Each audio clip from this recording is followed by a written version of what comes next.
रखेंगे तो इसका मान आधा आ जाएगा। तो यही चीजें अंतर है जो कि हम देख पा रहे हैं। ठीक है, लिख लिया आपने। अब इसको देखने के बाद देखिए, प्रेक्षित जो आई का 1/2 आई को हम इस तरीके से भी प्रदर्शित कर सकते हैं। कैसे कर सकते हैं, देखिए यहाँ पे लिख लिया आपने, स्क्रीनशॉट ले लीजिएगा। 1/2 गुणांक आई को निम्न प्रकार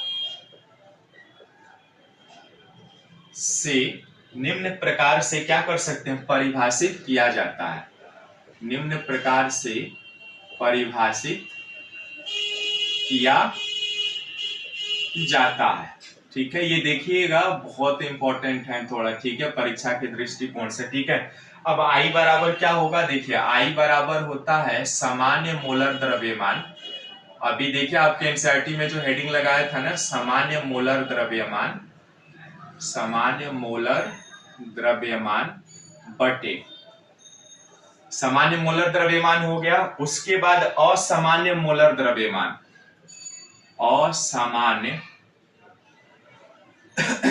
असामान्य मोलर द्रव्यमान। ठीक है, अब देखिए इसी सामान्य मोलर द्रव्यमान को ही हम क्या कहते हैं, प्रेक्षित अणुसंख्य गुण, प्रेक्षित अणुसंख्य गुण।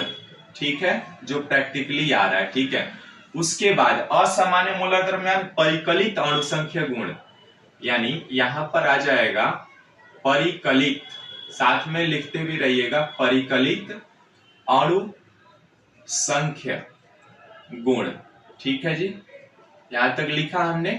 क्या किया, आई का मान निम्न प्रकार से परिभाषित कर सकते हैं, सामान्य मोलर द्रव्यमान बटे असामान्य मोलर द्रव्यमान, या आई बराबर प्रेक्षित अणुसंख्य गुण बटे परिकलित अणुसंख्य गुण, या इसी को हम ये भी कह सकते हैं कि संगुणन या वियोजन के पश्चात, संगुणन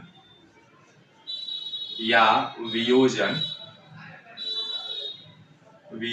के पश्चात कुल मोलों की संख्या क्या होगा, कुल मोलों की संख्या बटे में आ जाएगा। ठीक है, बटे में क्या होगा बच्चों, संगुणन या वियोजन के पूर्व कुल मोलों की संख्या है ना, संगुणन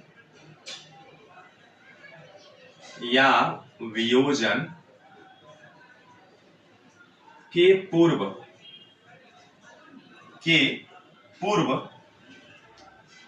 है ये बच्चों, पूर्व कणों के मोलों की संख्या, मोलों की संख्या।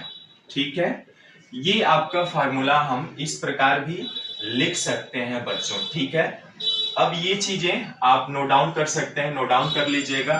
फिर हम आगे बढ़ते हैं। कुछ चीजें ऐसी भी होती है ना कि जैसे देखिए 100% यदि वियोजन हो रहा है उस केस में, या हो सकता है कभी कभी ऐसा भी हो कि 100% वियोजन ना हो, तो उस केस को कैसे सॉल्व करेंगे आइए सीखते हैं। ठीक है, स्क्रीनशॉट लेना है ले लीजिए, फिर आगे बढ़ते हैं। ठीक है, लिख लिया आपने, ओके।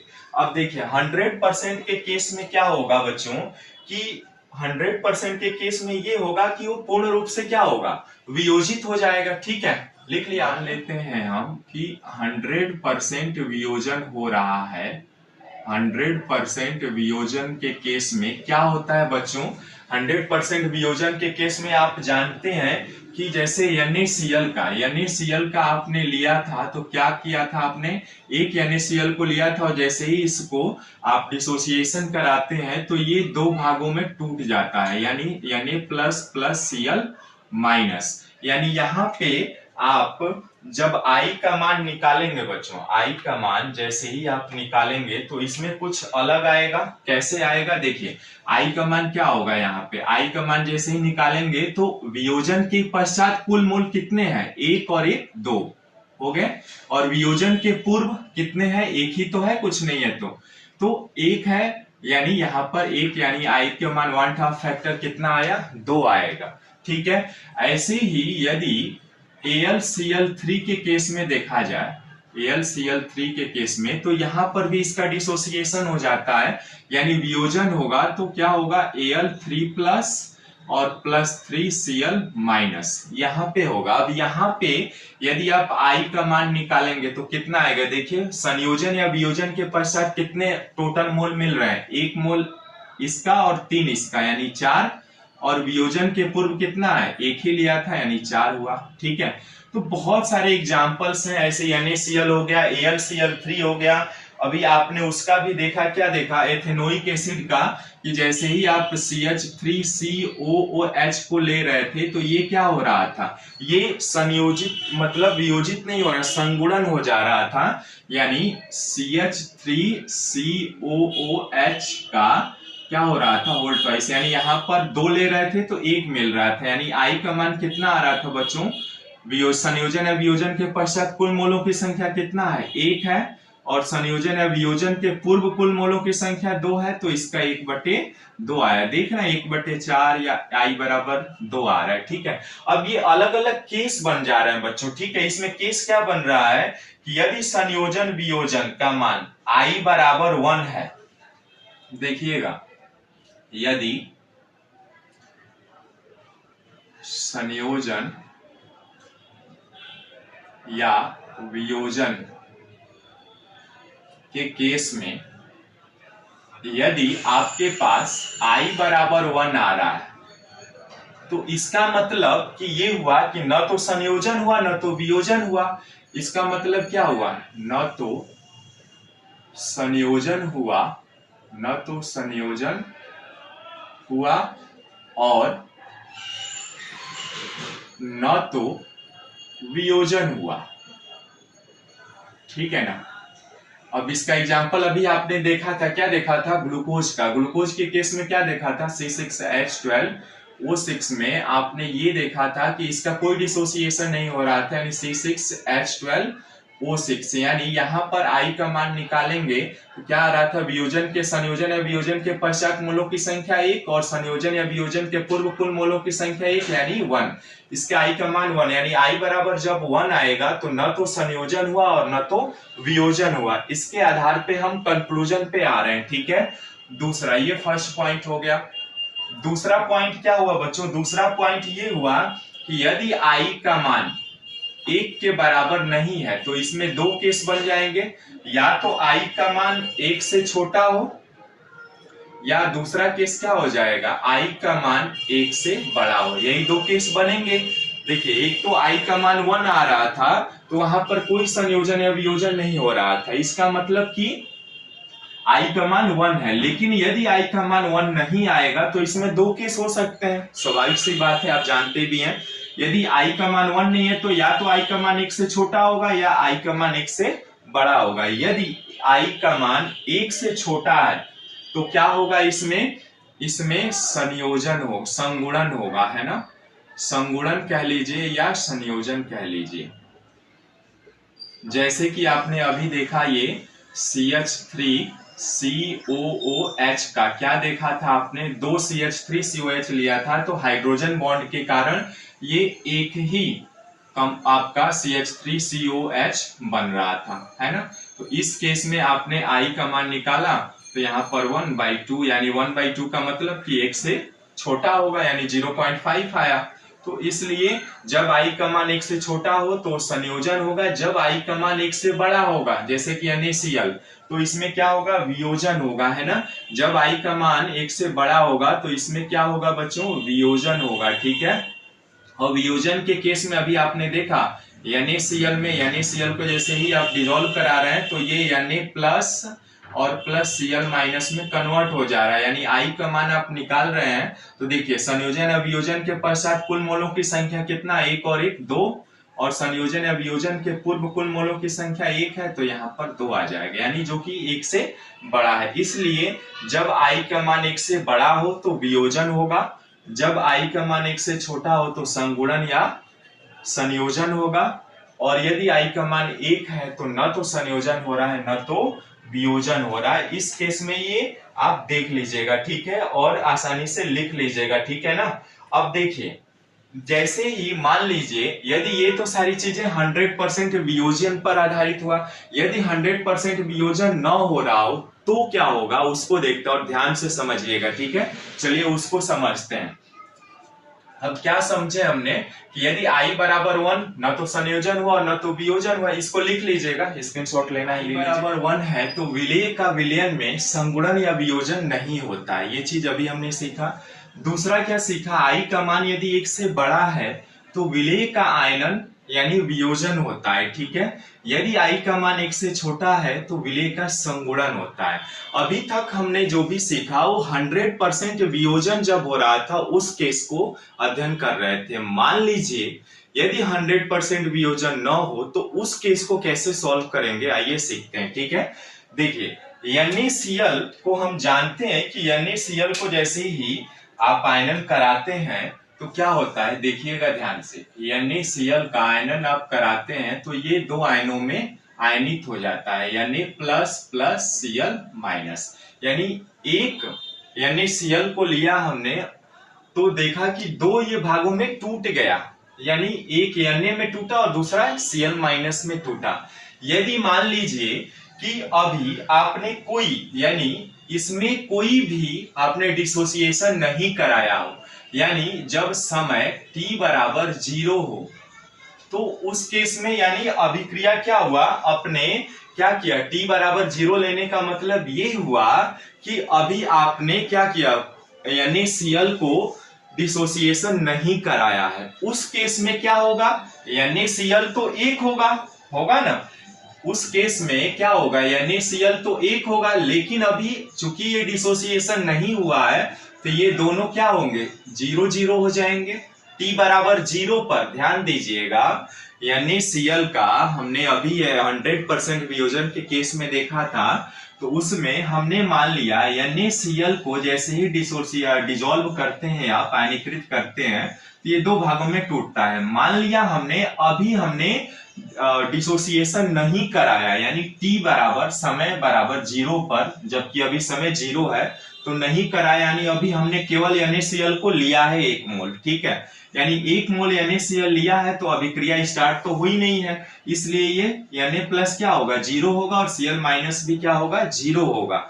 यदि मान लीजिए t बराबर अनदर साम्यावस्था पर देखें हम, यानी जैसे जैसे समय बढ़ा आपने अभिक्रिया क्या किया, यहाँ पर स्टार्ट कर डिसोसिएशन स्टार्ट कर दिया, तो क्या होगा, वहां पर हम मान लेते हैं कि यहाँ पर x की कमी हो रही, यानी x मान लेते हैं। x क्या है, 1 मोल में से कितने वियोजित हुए, है ना। x बराबर 1 मोल में,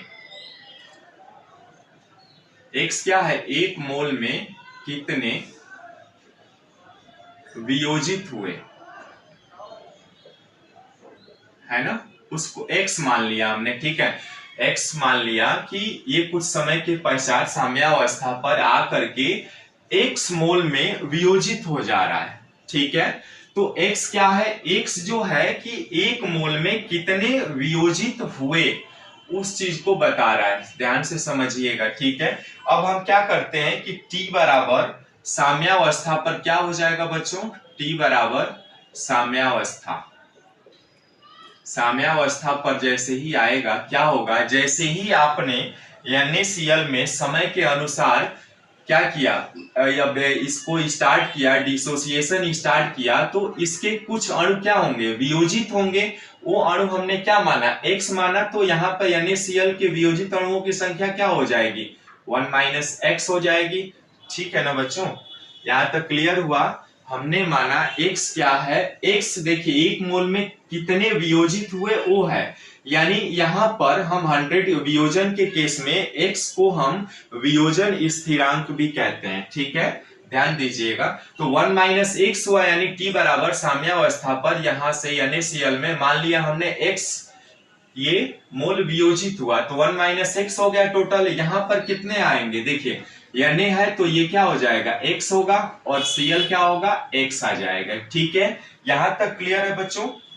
अब देखिए साम्यावस्था पर अभी हमने क्या किया कि शुरू में t बराबर 0 पर हमने NaCl का 1 मोल लिया, तो इसमें अभिक्रिया जब स्टार्ट नहीं हुई है तो उस समय Na जीरो होगा, Cl भी जीरो होगा। हमने मान लिया X वियोजन स्थिरांक है जो कि वियोजित होने वाले अणुओं की संख्या है, यानी X क्या है, एक मोल में से कितने वियोजित हुए उनके कणों की संख्या है। तो T बराबर साम्यावस्था पर हमने ये ले लिया, ठीक है। अब देखिए, अब यहाँ पर यदि I का मान आप निकालते हैं तो I का मान क्या होता है बच्चों, वियोजन के पश्चात कुल मोल क्या होता है, वियोजन के पश्चात कुल मोल। ध्यान दीजिएगा बच्चों, वियोजन के पश्चात कुल मोल बटे वियोजन के पूर्व, तो वियोजन के पश्चात तो ये हो रहा है और वियोजन के पूर्व ये हुआ, ठीक है। तो वियोजन के पश्चात कुल मोलों की संख्या बटे वियोजन के पहले कुल मोल, है ना। वियोजन के पहले कुल मोल। वीडियो थोड़ा लंबा होगा, ठीक है, लेकिन समझना है हमें, ठीक है ना।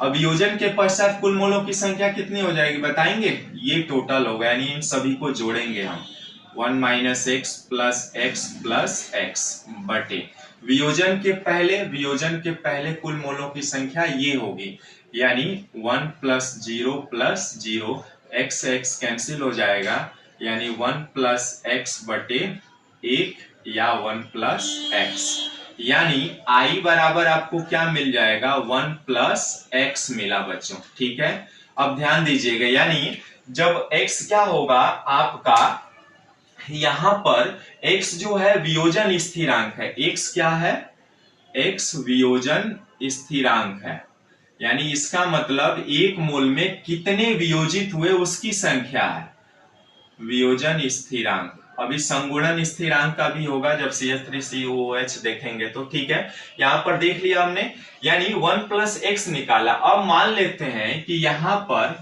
अलग अलग केस करके देख लेते हैं। मान लीजिए केस 1 में हमने क्या किया, 100% वियोजन हो रहा है, माना हमने 100% वियोजन के केस में। उस केस में जब 100% वियोजन होगा तो बच्चों क्या होगा, मान लीजिए एक ही मोल हमने लिया NaCl और उसका पूरा 100% वियोजित हो जा रहा है, तो एक है, यानी जितना था उतना ही टूट गए सारे, जो आपने एक लिया था वही एक सारे के सारे टूट गए। 100% का मतलब यही हुआ, पूरे के पूरे टूट गए। तो यहां पर हम x बराबर 1 रख सकते हैं, आसानी से रख सकते हैं, ठीक है। यानी x बराबर 1 यदि रखेंगे तो इस फार्मूला में यदि हम मान रखें तो कितना आएगा, यानी I बराबर हमारे पास क्या था, 1 प्लस एक्स बराबर 1 प्लस 1 यानी 2।